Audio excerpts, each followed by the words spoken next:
Hei whakarehu noa ke he toki tākoro Māori kua tai atu ki ngā whenua o te ao. Engari i nai nei kua hoki mai ia ki te wā kāinga, ki te whāngai i ona pukenga, ki tōna iwi.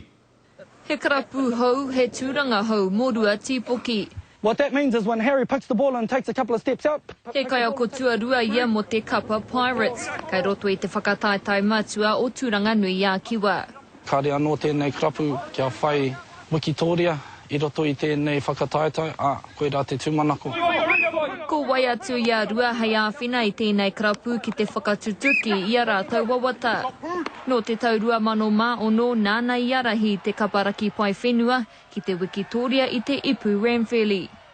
I tākaro hoki ia mo te tīma Māori i tā rātau hinga i te kapa raiona mo te wā tuatahi. Hei tārua he take anō kai te whakapakari ake ia i ana pukenga kaiako.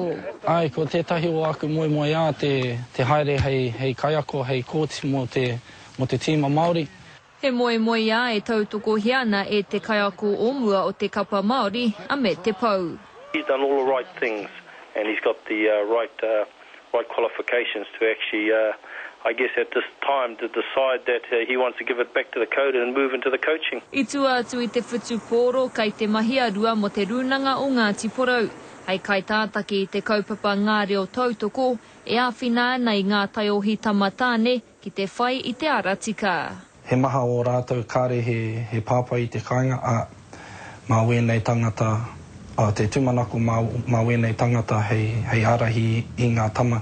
Kaore kore kai roto i ana ringa ngā pukenga hei whakatinana i ona whainga katoa. Irina Smith, Te Karere.